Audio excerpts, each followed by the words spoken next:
Assalamualaikum Bu Yesi. Gimana nih kabarnya Bu Yesi? Alhamdulillah Bu Ari, saya sehat, luar biasa, senang sekali pada pagi hari ini. Oh ya, alhamdulillah ya Bu. Bu Yesi, sebelum melakukan coaching hari ini, sebagai awalan saya akan memberikan beberapa pertanyaan kepada Ibu Yesi. Pertama, saya akan mendiskusikan rubrik penilaian kita pada pagi hari ini ya Bu. Pada hari ini coach dan coaching akan saya nilai sesuai dengan rubrik penilaian. Nah, apakah sudah sesuai dengan alur kita? Apa belum? Terus kemudian bagaimana Ibu memberikan pertanyaan berbobot kepada coach dan bagaimana coach tersebut merespon pertanyaan dari Ibu. Kan Ibu di sini posisinya sebagai coach nanti ya. Jangan lupa dikorelasikan juga dengan prinsip coaching ya Bu, yaitu kemitraan, proses korelatif, dan memaksimalkan potensi. Nah, pertanyaan pertama nih Bu Yesi, kompetensi coaching apa yang ingin Ibu Yesi kembangkan? Saya ingin menjadi coach yang bisa memberikan pertanyaan berbobot kepada coachingnya Bu. Oh iya, benar Bu. Terus kompetensi mana yang ingin Ibu kembangkan secara spesifik yang ingin diobservasi? Jadi kan tadi kan Bu Yesi kan ingin mengembangkan itu pertanyaan berbobot. Terus kompetensi yang spesifik itu yang apa ya Bu ya?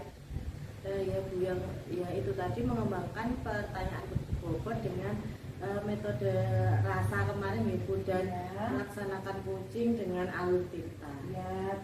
Oh iya Bu Yesi, ini pertanyaan terakhir kan sudah pertanyaan 1, sudah pertanyaan 2 sudah, sekarang pertanyaan yang terakhir.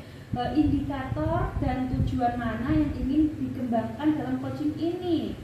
Bagaimana Ibu? Ya itu tadi Bu, semoga nanti saat coaching saya bisa memberikan pertanyaan berbobot kepada coach saya dengan metode rasa tadi, dan juga semoga coach saya menemukan solusi dari permasalahan yang diungkapkan pada pagi hari ini. Ya, sudah. Demikian dulu. Ini tadi kan masih pra observasi.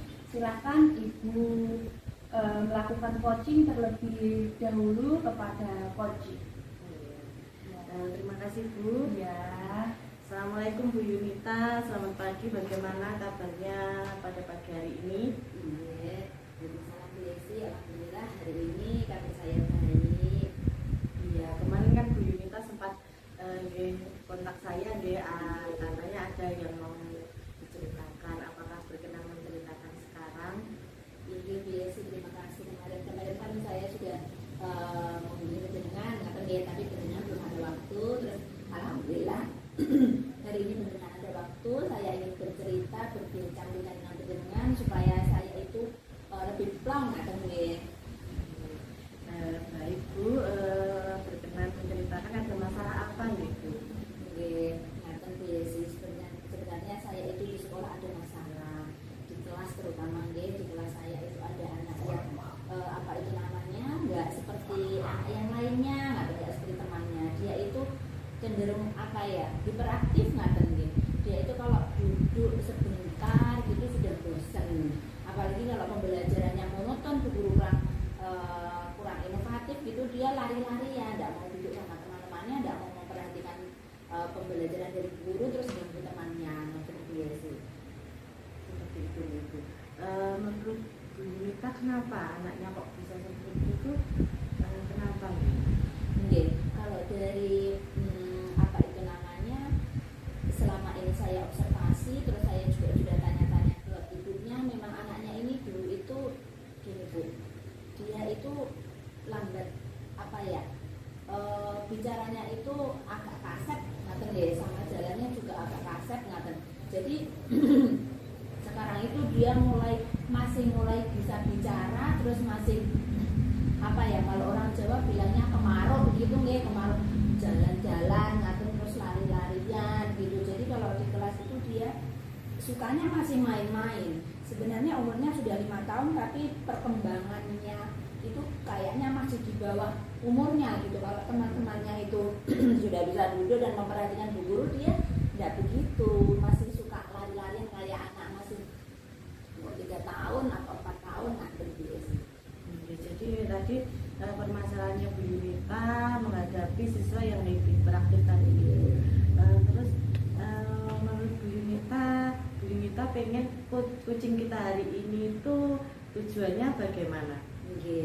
Dari kegiatan kucing kita kali ini saya harapkan nanti saya menemukan solusi gimana bisa menangani anak saya yang hiperaktif tersebut agar paling tidak bisa duduk dan konsentrasi ketika di dalam kelas dan tidak mengganggu temannya. Kemudian tadi kan sudah disampaikan ya, ada anak yang hiperaktif di kelas Bu Yunita, kemudian Bu Yunita merasa kesulitan ya untuk mengajar itu karena memang dulunya itu anak itu speech delay seperti itu. Upaya apa yang sudah Ibu Yunita lakukan selama ini? Sudah berapa tahun Bu anak itu di kelas? Kalau ini anaknya sudah tahun kedua, sekarang kelas 6. Dulu kalau kelas A itu masih apa itu namanya, hiperaktifnya itu masih apa itu namanya, masih rentang waktunya banyak gitu. Misalkan dia datang gitu sudah, misalkan datang terus sudah bawa mainan atau tahu mainan, dia sudah sampai pulang dia tidak mau memperhatikan Bu Guru. Terus sekarang itu gini, dari observasi yang saya lakukan, dia itu tertariknya di kegiatan ini, kinestetik Bu. Memang dia kan suka jalan-jalan katanya. Kalau pagi sudah ambil mainan, dia nanti tetap mainan ke sana kemari, tidak mau masuk kelas gitu ya. Jadi kalau pagi itu mainannya saya sembunyikan dulu biar dianya tidak ambil mainan. Terus ini saya kalau pagi itu saya beri ice cream. Jadi dia itu senang sekali kalau misalkan dengar musik sama gerak-gerak itu dia senang. Misalkan dia pagi hari itu lari-larian ke sana kemari, terus saya putarkan musik sama temannya gerak-gerak, dia langsung gabung sama temannya. Jadi saya beri es krim gitu kalau pagi biar dia mau kumpul sama temannya dulu, terus bisa masuk kelas sama teman-temannya. Berarti peluangnya Bu Yunita tadi yaitu ya dia senang es krim. Itu berarti peluang untuk mengubah anak itu menjadi lebih baik. Nah, kira-kira maaf ya, menurut Bu Yunita ada kesulitan enggak waktu melakukan SPK dengan anak itu? Anaknya antusias apa ada kesulitan yang lain? Kalau kegiatan SPK-nya alhamdulillah dia tertarik, tidak ada kesulitan. Tapi ada kesulitan itu ketika di dalam kelas. Setelah SPK kan kita masuk kelas. Kalau di dalam kelas pembelajarannya hanya begitu-begitu saja dengan metode yang sama, dengan strategi yang sama, dia mudah bosan. Nanti bisa duduk sebentar, duduk habis itu dia lari-lari lagi, ganggu temannya lagi. Itu kesulitannya. Berarti kalau saya kalau saya telaah itu kesulitannya adalah membuat pembelajaran di kelas itu inovatif. Nah, kesannya anak itu tetap tertarik dan konsentrasi ketika di dalam kelas. Terus rencana selanjutnya bagaimana untuk pelajaran di kelas untuk anak itu? Kalau untuk anak itu sendiri saya tidak membedakan dengan temannya yang lain. Jadi saya harus selalu setiap hari itu harus merencanakan pembelajaran yang inovatif itu tadi Bu, dengan metode yang bervariasi, misalkan dengan bercerita dengan buku cerita atau memutarkan video. Itu nanti kan anak-anak tertarik, tidak cuma anak yang hiperaktif itu, tapi juga teman-temannya nanti juga tertarik. Terus nanti kalau misalkan sudah kalau anak saya kan di TK nih Bu, kalau anak TK itu daya konsentrasinya kan tidak panjang. Misal ketika 15 menit kita bercerita gitu, saya beri ice breaking gitu supaya konsentrasinya kembali. Jadi kan Bu Yunita sudah mengungkapkan ke peluangnya Bu Yunita, kemudian kesulitannya, terus rencananya. Nah, tujuan akhir dari coaching kita pada pagi hari ini menurut Bu Yunita itu bagaimana? Tujuannya adalah saya bisa menciptakan kelas yang kondusif bagi semua anak didik saya. Karena kalau di satu kelas ada anak yang hiperaktif, jadinya kan itu tidak kondusif ngaten nggih. Nah, saya tujuan saya adalah gimana cara saya bisa membuat kelas saya menjadi kondusif. Nah, terus untuk kesempatan Bu Yunita membuat kelas kondusif itu seperti apa yang sudah Bu Yunita lakukan selama ini dan yang akan Bu Yunita lakukan untuk masa yang akan datang? Supaya kelas saya kondusif, itu tadi saya harus memberikan pembelajaran yang inovatif seperti tadi nih Bu, dengan strategi dan metode yang bervariasi. Terus juga saya harus apa itu namanya ya, sebagai guru TK saya juga harus kreatif. Misalkan hari ini kegiatan pembelajarannya dengan APE, misalkan APE-nya bola gitu deh. Nah, besok lagi saya akan membuat pembelajaran yang strategi karya wisata, anaknya saya ajak kemana, atau saya ajak belajar itu tidak cuma di dalam ruangan biar anak-anak itu tidak bosan. Saya bisa mengajak anak-anak belajar di luar ruangan, misalkan kalau ada pembelajaran mengenalkan tanaman, dulu anak-anak saya ajak keluar ruangan untuk mengenal tanaman-tanaman yang ada di sekitar sekolah. Terus menurut Bu Yunita dalam skala 1 sampai 10, kalau 10 itu berarti sudah sempurna ya. Bu Yunita sekarang berada di skala berapa?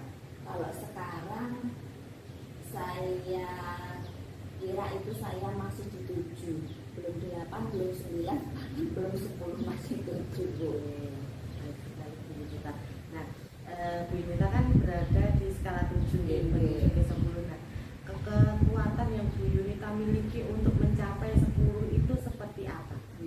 Kalau kekuatan dalam diri saya itu saya akan selalu belajar dan meningkatkan kompetensi saya agar saya bisa menjadi guru yang baik, guru yang kreatif dan juga guru yang profesional. Terus ini bisa menciptakan kelas yang kondusif untuk aku. Nanti kekuatannya sudah sekarang. Hambatannya seperti apa Bu Yunita? Jadi kalau hambatannya itu apa ya? Biasanya namanya anak TK itu tadi daya konsentrasinya itu cuma rentannya cuma sedikit ya kan. Jadi saya harus pandai-pandai apa itu namanya memanage kelas, terus mengetahui karakter anak didik saya agar kesannya mereka itu nggak bosan di dalam kelas juga jadi kondusif. Berarti caranya Bu Yunita untuk mengatasi hambatan tadi adalah dengan cara memanage kelas agar kelas menjadi kondusif gitu gitu. Berarti tadi sudah kita sudah mengungkapkan hambatannya, kemudian cara mengatasi hambatan itu seperti apa gitu. Kemudian rencana Bu Yunita, prioritasnya Bu Yunita untuk merealisasikan itu bagaimana Bu? Kalau untuk merealisasikan itu saya apa itu namanya harus konsisten atau Bu, harus apa itu namanya itu tadi harus inovatif, harus kreatif itu tadi. Terus juga saya akan menjalin kerjasama dengan orang tua, dengan teman sejawat gitu. Berarti strateginya ya gitu ya Bu, berkolaborasi, kemudian dengan orang tua. Terus bagaimana cara Bu Yunita agar tetap konsisten melakukan itu semua? Menurut Bu Yunita bagaimana? Kalau sebenarnya memang konsisten itu sulit. Kadang itu kalau banyak kegiatan di luar sekolah atau kegiatan administrasi lah, kalau kita sebagai guru itu kan nggak cuma mengajar di kelas, administrasinya juga banyak ya. Kadang itu konsisten itu memang sulit. Tapi untuk agar saya konsisten itu saya akan membuat catatan. Maksudnya biar saya ingat apa yang harus saya lakukan di kelasnya kan. Luar biasa. Nah, kemudian jangka waktunya berapa lama yang dibutuhkan menurut Bu Yunita? Kalau jangka waktu itu apa ya Bu? Itu mungkin 6 bulan atau 1 semester gitu. Apalagi kalau anak TK itu kan masih ngaten menika Ya, nggih terus jangka waktu penyesuaian. nggih lebih banyak waktu yang dibutuhkan. Kemudian yang Ibu perhatikan sebelum melaksanakan rencana itu seperti apa? Apa yang menurut Bu Yunita harus diperhatikan dulu sebelum rencana itu dilaksanakan? Nggih. Kalau yang harus saya perhatikan itu adalah apa itu namanya karakteristik anak didik saya. Tentunya itu Bu, saya harus mengenal dan memahami karakteristik anak didik saya. Ada yang interaktif, ada yang itu tadi nggih, ada yang senang kinestetiknya, audionya atau audiovisualnya gitu. Bagus sekali Bu Yunita tadi juga sudah sudah membuat komitmen juga nih, jangka waktunya juga sudah, kemudian yang belum nah di sini setelah kita coaching hari ini Ibu, dari Bu Yunita sudah menemukan solusi nih tadi dengan itu tadi kolaborasi, kemudian memanajemen kelas. Nah, tindak lanjut dari coaching kita hari ini yang Ibu Yunita inginkan seperti apa? Kalau tidak lanjutnya nanti rencana-rencana saya ini akan saya implementasikan di kelas, terus nanti gimana hasilnya akan saya refleksikan, terus saya akan membuat tindak lanjut dan nanti saya akan menghubungi Ibu lagi ngaten nggih untuk rencana tindak lanjutnya ngaten. Bagaimana perasaan Bu Yunita sebelum kita coaching sama setelah kita coaching, ada bedanya nopo mboten? Tentu saja ada bedanya Bu Yesi. Terima kasih sekali tadi sebelum coaching itu saya di otak saya itu sudah penuh, aduh gimana ini sudah benar apa belum, gimana anak saya. Setelah kita coaching saya bincang-bincang dengan penjelasan, alhamdulillah saya sudah menemukan solusi. Sekarang sudah plong apa yang harus saya lakukan di kelas, semoga apa yang saya rencanakan berjalan dengan baik. Alhamdulillah. Jadi sudah menemukan solusi nggih.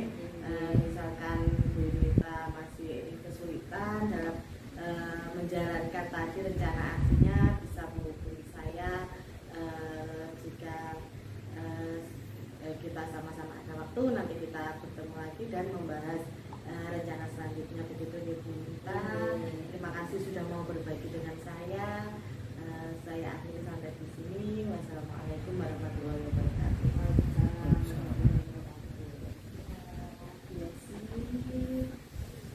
Bagaimana Bu Yesi? Ya tadi saya agak grogi gitu.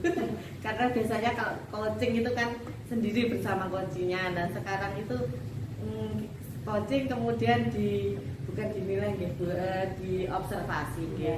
Bagaimanapun itu agak membuat saya itu benar apa enggak ya, saya sudah menerapkan alur dikta apa belum, metode mendengarkan saya sudah memakai metode rasa atau belum. Jadi saya itu agak ya sedikit mikir sambil mendengarkan kunci ya, sambil memikir saya ini tadi sudah apa belum ya, seperti itu mungkin. Iya sih baik. Ini sebelumnya nih tadi kan kita sudah melakukan praobservasi. Nah saat BSC coaching dengan penyelidikan tadi, saya juga sudah mencatat bagian-bagian mana yang dapat BSC tingkatkan untuk kedepannya. Nah ini tadi kan BSC sudah melakukan observasi, tadi kan saya sudah melakukan praobservasi, terus observasi, dan sekarang kita akan menuju tahap pasca observasi. Okay. Terus saya di sini ingin membahas hasil observasi yang telah saya lakukan pada saat sesi coaching sebelumnya. Nah, bagaimana Ibu menilai performa dalam kompetensi tersebut? Selanjutnya, apa saja yang sudah dilakukan pada saat coaching terkait indikator yang ingin dicapai? Kan tadi kan Bu Yesi sudah membahas kalau Bu Yesi ini menginginkan pertanyaan yang berbobot kepada si coaching. Itu bagaimana? Saya sudah berusaha sebaik mungkin gitu memberikan pertanyaan berbobot tadi waktu coaching ya. Menurut saya ya, kalau seingat saya itu sudah saya lakukan, tetapi mungkin masih ada beberapa kekurangan di sana sini juga. Saya masih keceplosan gitu bilang kira-kira yang seharusnya itu tidak boleh kita lakukan, tapi gitu semoga tidak mengurangi esensi dari pertanyaan berbobot yang saya ajukan tadi. Kemudian kalau menurut indikator tadi, saya sudah menerapkan alur tirta tadi di dalam coaching, sudah sesuai dengan tahap-tahapnya alur tirta, begitu Bu. Ya, baik Bu Yesi. Menurut saya sendiri sebagai observer tadi proses coaching antara Bu Yesi dan Bu Yunita sudah berjalan dengan baik, terus sesuai dengan alur tirta. Selanjutnya Ibu juga sudah memberikan atau menggali pertanyaan-pertanyaan yang berbobot kepada Bu Yunita. Hanya saja tadi kan masih ada kira-kira itu kalau seharusnya itu jangan gitu, karena kan kalau kira-kira berarti kan si coachingnya ini nanti hanya mengira-ngira apa aku bisa, apa bagaimana, seperti itu. Nah, tadi juga Bu Yesi sudah menggali pertanyaan-pertanyaan yang berbobot sehingga si coaching ini dapat menemukan solusi-solusi terhadap permasalahannya. Akan tetapi tadi di bagian tujuan Bu Yesi ini kurang fokus ya Bu ya. Nah, ini untuk langkah konkretnya yang akan Bu Yesi ambil untuk meningkatkan performa di area ini bagaimana? Saya akan lebih banyak berlatih Bu. Jadi karena alur tirta itu banyak sekali ya Bu, kata maksudnya harus ini. Nah, dan ada mungkin waktu coaching itu kita juga kadang lupa, kadang mungkin yang akan saya lakukan membaca kembali referensi, kemudian berlatih lagi, berkolaborasi dengan teman-teman, terus untuk menajamkan kemampuan saya juga memang seharusnya saya lebih sering lagi berlatih seperti itu. Nah, karena kita kan juga tidak bisa langsung serta-merta bisa langsung tek itu kan sudah tidak bisa. Jadi kita harus sering berlatih dan memahami, mengintrospeksi, merefleksi diri kita sendiri gitu ya Bu Yesi ya. Ini pertanyaan terakhir sebelum penutupan Bu Yesi.